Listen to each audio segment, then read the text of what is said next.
Welcome to BARZ Unlocked, Behind the Bars. Today we got Big Opn Cuzzo. Yes, sir. Representing that West Philly.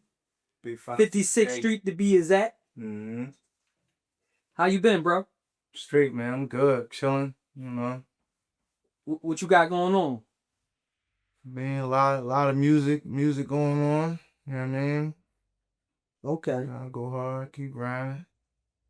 Now, when you say a lot of music going on, what comes to my mind is Feet on Lane. Oh, yeah, you like that? Yeah. Tell us about that Feet on Lane. Feet on Land. That was something I just put together, me doing my due diligence, and I came up with that. Okay. Okay. Now, far as the visuals, right? And the concept. So let's go with the concept first. Mm-hmm. Now, the concept that go along with the visuals, where is that coming from? Who came up with the concept and the visual? It was kind of like my homies, we was trying to find a spot to shoot it at for real, and my homies came up with the visual like, oh, let's do it right here in front of the band though, you know what I mean? And they just start pulling people in the video, you know what I mean? Making it raw, authentic though. Like more authentic or whatever, so that's how that went. And the reason why I say that is because I seen a shorty with the neck brace on, twerking. Yeah. So, and I think that made it more raw, actually seeing that, y'all in the projects, and y'all got these group of people that's not made up. Right.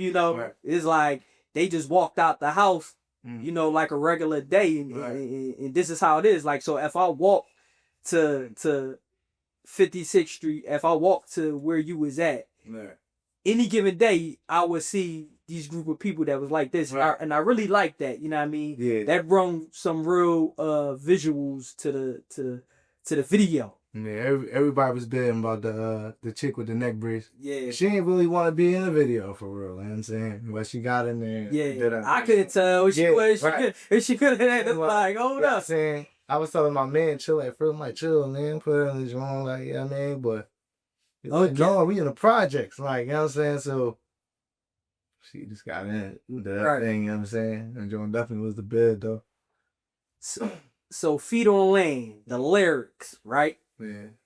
And the verse that captured me from the beginning is, I think I'm John Morant, banging from the line, I can see behind the tent. Yeah. Davion didn't pick a side, so it calls us the bent. If I got the words correct, I might be off a little bit, but I was digging that, and I said that captivated me into looking more into the video, and I'm like, damn, who this? Like, you know what I mean? Cuz rolling.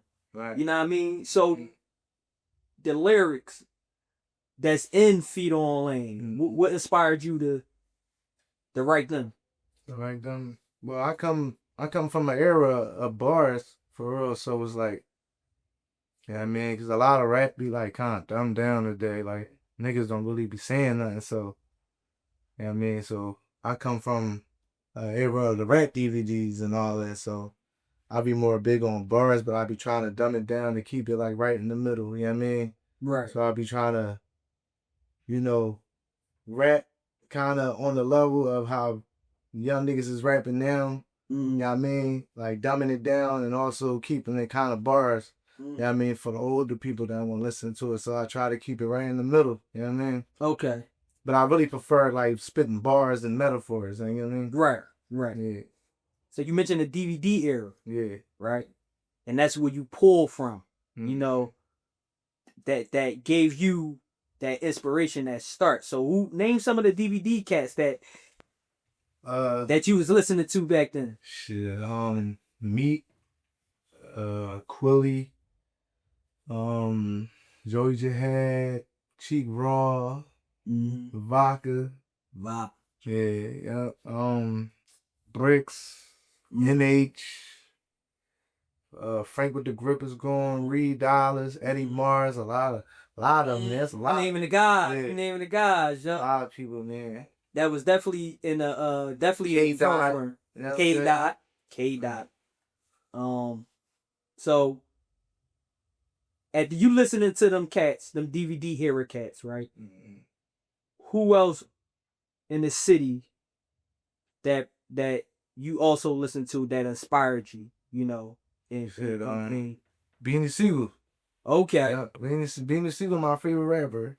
Still to this day, he my favorite rapper. Okay. Like, Beans, man, he's just different. I was raised off of Beans music. I feel like Beans music like raised me. Like a lot of stuff that he was saying back in the day when I was a young boy, like I ain't understand it. Like, you know what I'm saying? So I got old some of the things that he was talking about. I'm like, damn, that's what Beans was talking about. You get what I'm saying? Like, yeah, Beans, man, he different, man. And I don't want to sound biased, but me being from South Philly, right? You know, and everybody that know me, they could tell you. Once we get on who your favorite artist and talk about music, everybody know who my favorite artist is, and I think Beans don't get the recognition as he should, and that's just me because music is opinionated, right? But I don't think he get the recognition that he should, because you got like Will Smith, you got people like 3 Times Dope that was I consider Philadelphia forefathers, Schoolie D, like the pioneers. But when Siegel hit the scene, and then who he tied to himself with, Rockefeller Records, Jay-Z, I think once he did that, it was like you got Beans, you got AI. It's like Philly was lit. You know what I mean? Oh yeah. And I used to, see Siegel, pull up. And listen to some of the music, you know what I'm saying? He'll pull up, blasting music out of his car. And I heard, when I first heard that Jadakiss bad. See, I was listening to Siegel when he came out with the Best of Beanie Siegel, Cosmic Strictly Skills Kev. He came out with a mixtape. So that's when they had Major Figures on there. It was Siegel. It was I think Most Wanted was on there. So that's when I really was like, yo, this cat from around the way. Yeah. And you know what I mean? So, and a lot of people I think don't bring that attention. But that's good. That was a legendary battle right there too. Yeah. Kiss and Beans, man. And that was hard too, because I fuck with Kiss too. He hot. I fuck with Kiss too. Kiss tough. Yeah, man. Kiss is tough. So what's one of your far as Beanie Siegel albums or mixtapes or whatever, like what you really like, I can listen to this every day, all day. Shit, The Truth, Big Common, what else? The Truth, Big Common, probably one of the best of Beanie Siegel on, but definitely The Truth. Definitely. That's classic. Yeah. The Truth is definitely the truth. It's classic. Man. So let's take it back, right? With the video shoot. Yeah. Where was the video shot? It was shot like the exact location. It was shot in the projects on 56 and Arch. Okay. Yeah, 56 and Arch projects. That's where that was shot at. So tell me about 56 and Arch. 56 and Arch, that's where I'm from. The trenches. Yeah, trenches is where I'm from. Yeah, I mean, if you're from there, don't go there. But, yeah, I mean, that's where, I mean, I feel safe and protected at. You know what I'm saying? My neighborhood. So did you always live at 56 and Arch? Did you move to other places or live other places? I mean, I spent a lot of my childhood down north or whatever. You know what I mean? I moved down west. You know what I mean? But I moved around 56th Street in like 1999. Okay. A young boy.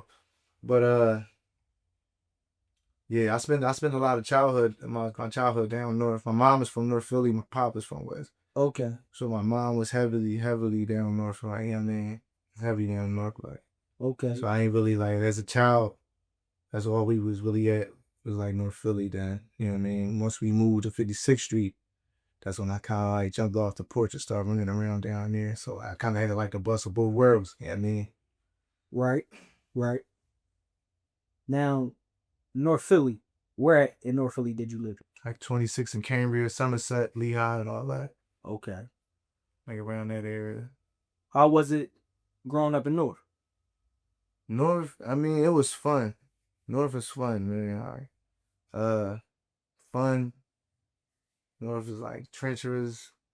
But it was fun because we also stay at my house or whatever. So all my cousins and brothers, like all my siblings, everybody. Yeah, I mean, I had one of them houses, like, yeah, I mean, one of them family houses, everybody used to go kick it at or whatever, like, you know what I mean? So that joint was fun coming up in that joint. So how many people used to be in the house? Shit, it was my hot kids, my mom kids, and you know what I mean? Then my other hot kids come over, so we just deep in that joint. Right. On the floor, couches, beds. Uh-huh. I mean, people all over the place in that joint. Right. How many sisters and brothers you got? I got 3 brothers and I got 1 sister. Okay. What's the age difference?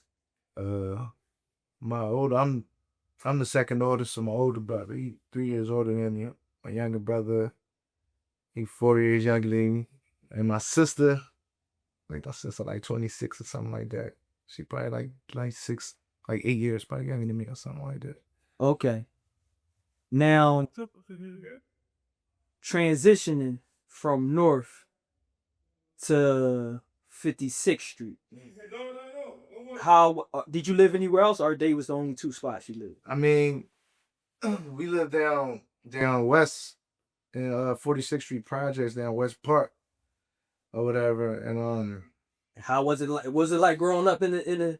It was rough growing up down 46th Street projects. You know what I'm saying? I went to school for a little bit down there too. So down there, I was down there, you know what I mean, fighting every day for real, like fighting every day. You know what I mean, on my way to school and from school, because they had different, it wasn't just one building down there. You had 300 busted, you had 400, you had Mill Creek buildings, you know what I mean? So, you know what I mean, I live in Holden, so when you walk in to school, I mean, you might run into 30 niggas that's from another building, other projects, even though we all in this one project in West Park. Mm-hmm. But every building is rocking with whatever building you in. So some days, you know what I mean, I'll rumble, some days I had to take off. You know what I mean? Right. Play it smart. It was too crazy. You know what I mean? Yeah, yeah. But that don't definitely prepared me and got me right. Like, I mean, on the fight it for sure. You know what I mean? It definitely had me tough. Then from 46th Street, so how long you stayed at 40? So let me take it back. How long did you stay in North, if you can remember? North? I mean, North, we was down there.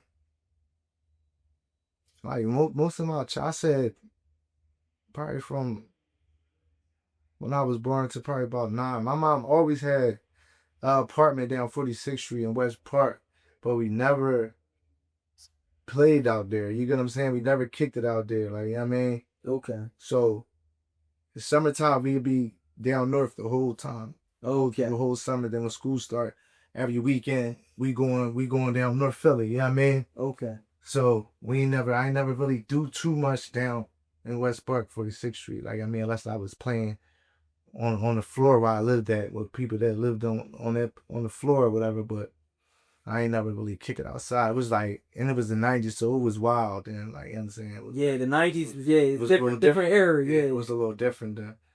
Yeah. So you transition from North Philly to 46th Street. Mm-hmm. How long you stayed at 46th Street? 46th Street. I say to about 99. I moved to 56th Street. So probably a few years. Oh, that's a nice amount of time. Yeah, probably a few years, yeah. Okay. Few years to like 99 when I moved to Arch Street. Arch on the line. If you can tell me what's the difference between all 3 spots from North, 46th Street to 56 and Arch.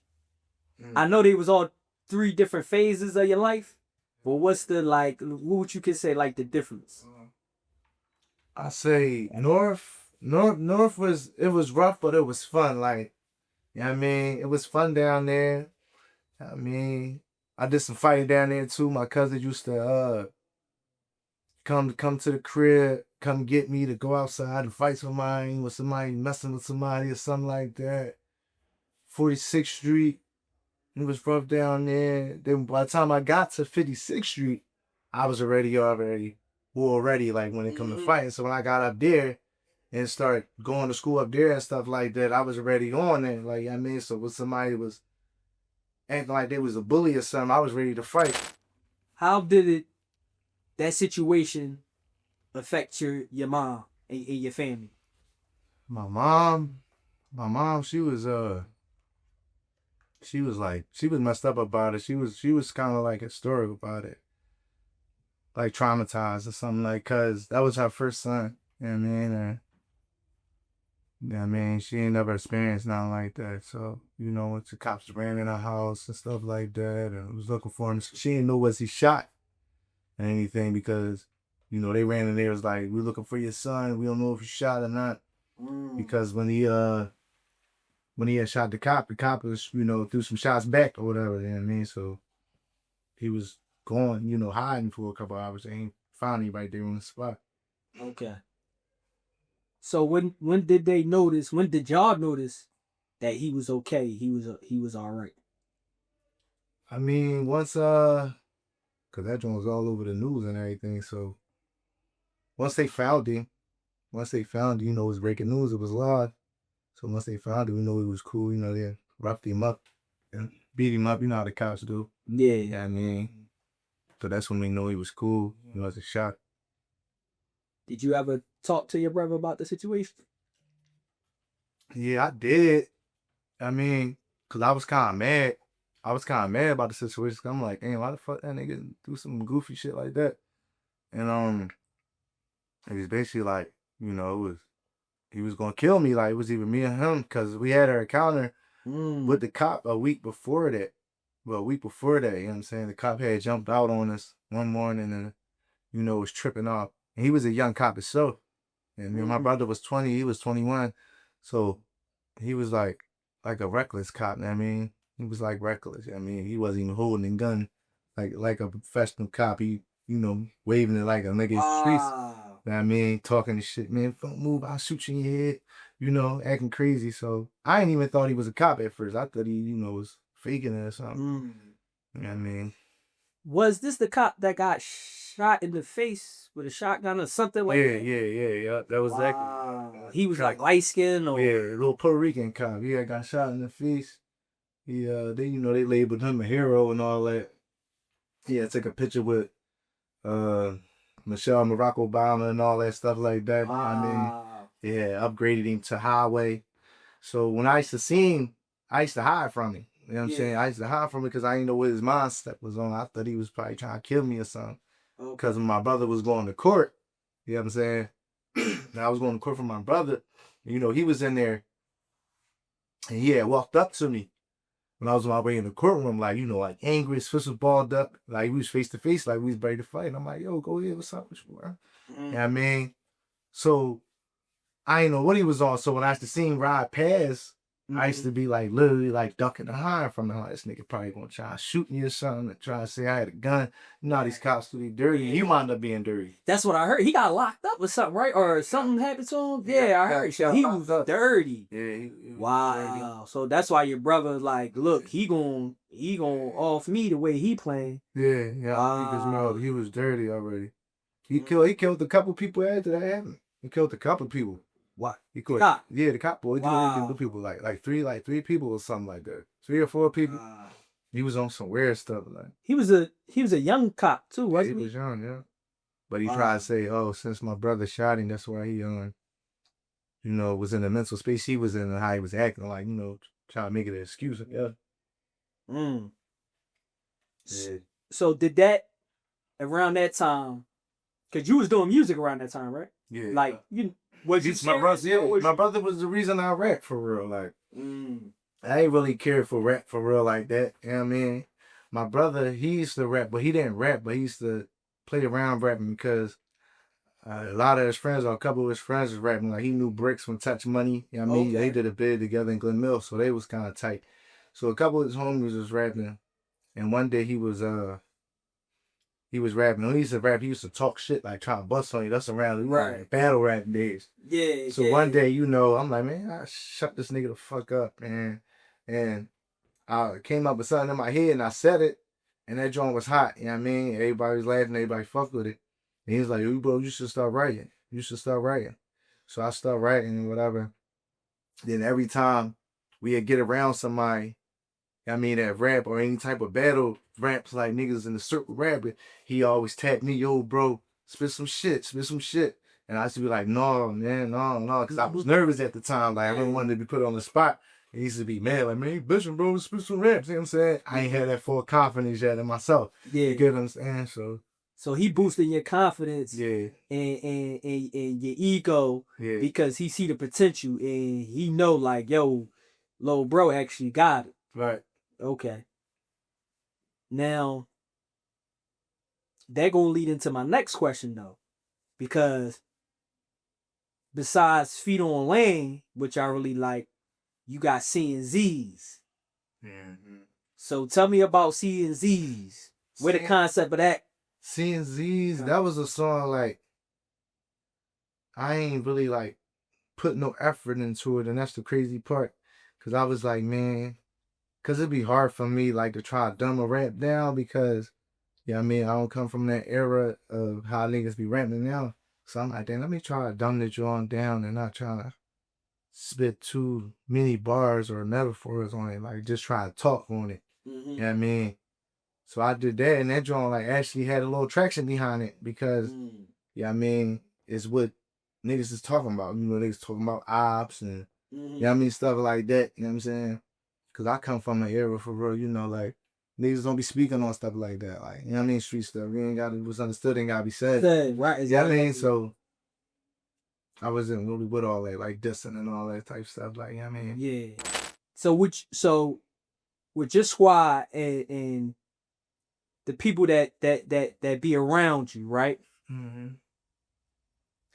Now we're gonna keep it a buck. Do they give you motivation for it as like keeping it a being with you and telling which songs like, yeah, this is it? I don't know. You see what I'm saying? Yeah, for sure. Because it might be a song like, because everybody got their own preference of a song they like. So it might be a song like a nigga might be like, damn, I like this drum better than that one. Like, you know what I mean? And it might be a person that like that one better than that one. Right. You know what I mean? So, but definitely they gonna keep it a being with you because like I'm from a block, like niggas ain't really going sugarcoat nothing. You know what I mean? If they got a problem or issue, niggas gonna address it. You know what I mean? So if it's corny, because I ain't the only person on my block that rap. There's other people that be rapping, you know what I mean? Okay. So if somebody come up with a rap, and they gonna tell you quick, like, man, that joint corny, that joint ass. Right. You know what I'm saying? That actually will motivate a nigga. Definitely if you could take criticism, you know what I'm saying? That'll motivate a nigga. You know what I mean? Right. If that's something you really want to do. Right. You know what I'm saying? And I think that lacks that dialogue inside people camp. You know what I mean? Yeah. You know, because they see like, man, I don't want to, especially when you see a good thing going on, I don't want to get ousted by, you know, saying the wrong thing. But I say, you know, you want best for your man, what you want best for yourself. Right. So I'm going to tell him, you know, the truth, whether he like it or not. You see what I'm saying? But you know, some niggas be lying to their homie. And then telling homie that they ass some trash and nothing. You know what I mean? They just be like, that joint hot just to get the nigga out of your feet. Right. You get what I'm saying? But you want to have your homie walking around whatever type of way. Right. You see what I'm saying? Yeah, niggas do that. So that's, and they do. And that's and that's good that y'all got that camaraderie inside the camp. Right. So what songs do you your homies say, yo, you know, what songs you got right now that they like, yeah, this the one. It's Feet on Land. Yeah. I'm telling you, that's my joint. Feet on Land. Definitely Feet on Land. That joint I just dropped on BARZ UNLOCKed. What was that, yesterday? I believe that just dropped. What's that? That joint called DOA. Okay. And, and C and Z's for sure, that song. I mean, and there's a couple unreleased joints that I didn't drop that they fuck with that y'all definitely gonna hear this year. You know what I'm saying? Okay. Definitely gonna put some more music out. What's the time frame for 'em? The time frame, I mean, I ain't really got time for real. Just got, keep trying to push the music and put it out there. Okay. Like, you know what I'm saying? And I like that. It's about the visuals for real. Like, you know what I'm saying? Okay. Visual. I gotta put more visuals around. You know what I'm saying? I got the music. I got a whole archive of music, but I just gotta put it out there and keep dropping visuals.